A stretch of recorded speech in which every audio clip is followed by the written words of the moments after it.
भारत में अब तक हुए 7 सबसे बड़े विमान हादसे जिन्हें आज तक भुलाया नहीं जा सका। ये हादसे बताते हैं कि एविएशन का ये सफर जितना रोमांचक है उतना ही खतरनाक भी। Number 7, Indian airlines flight 491 Aurangabad Mumbai 26 अप्रैल 1993। ये हादसा टेक ऑफ के महज कुछ सेकंड बाद हुआ। फ्लाइट 491 ने औरंगाबाद से उड़ान भरी, लेकिन रनवे के अंत में खड़े एक ट्रक से टकरा गई। टक्कर के बाद प्लेन हाई टेंशन तारों से उलझा और तेजी से जमीन पर गिर पड़ा।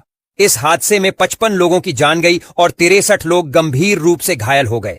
टेक ऑफ के दौरान जरा सी चूक और फ्लाइट का संतुलन खोना इस त्रासदी की सबसे बड़ी वजह बना। Number 6, Indian airlines flight 605 Bombay Bangalore 14 फरवरी 1990। ये एयरबस A320 अपनी लैंडिंग के दौरान बंगलौर के रनवे को मिस कर बैठा और सीधे पास के गोल्फ कोर्स पर जा गिरा। प्लेन के गिरते ही उसमें आग लग गई और आग की लपटों ने सब कुछ तबाह कर दिया। हादसे में 92 लोगों की मौत हो गई। जांच में सामने आया कि पायलट से लैंडिंग के समय ऊंचाई का अंदाजा लगाने में चूक हो गई थी, जो इस भयानक दुर्घटना का कारण बना। Number 5, air India flight 855 Mumbai Dubai 1 जनवरी 1978। नए साल के पहले दिन एयर इंडिया का बोइंग 747 एम्परर अशोक मुंबई से उड़ान भरते ही अरब सागर में समा गया। टेक ऑफ के महज 2 मिनट बाद ही प्लेन ने संतुलन खो दिया और सीधा समुद्र में गिर गया। सभी 213 यात्रियों की मौत हो गई। हादसे की सबसे बड़ी वजह पायलट का स्पेशियल डिसोनरिएंटेशन यानी भ्रमित हो जाना और इंस्ट्रूमेंट फेलियर मानी गई।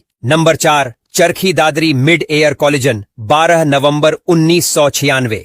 ये हादसा न सिर्फ भारत बल्कि दुनिया के सबसे खौफनाक हवाई हादसों में से एक है। दिल्ली के पास हवा में सऊदी एयरलाइंस का बोइंग 747 और कजाकिस्तान एयरलाइंस का IL-76 एक दूसरे से टकरा गए। इस भीषण टक्कर में कुल 349 लोगों की मौत हो गई। हादसे की वजह बनी कम्युनिकेशन में गड़बड़ी और ऊंचाई के लेवल में गलती। इस घटना के बाद भारत में एयरस्पेस मैनेजमेंट के नियमों में बड़े बदलाव किए गए। Number 3, air India express flight 812 Dubai Mangalore 22 मई 2010। ये फ्लाइट मैंगलोर के टेबल टॉप रनवे पर लैंडिंग करते वक्त रनवे से बाहर निकल गई और घाटी में गिर पड़ी। नीचे जमीन से टकराते ही विमान में आग लग गई और उसमें मौजूद 166 यात्रियों में से 158 की मौत हो गई। केवल 8 लोग ही इस भयानक हादसे में बच पाए। जांच में सामने आया कि पायलट ने रनवे पर देर से टचडाउन किया, जिसकी वजह से ब्रेकिंग डिस्टेंस कम पड़ गया। Number 2, air India express flight 1344 Dubai Kozhikode 7 अगस्त 2020। कोविड महामारी के दौरान वंदे भारत मिशन की इस फ्लाइट ने भारी बारिश के बीच कोझिकोड के टेबल टॉप रनवे पर लैंडिंग की कोशिश की।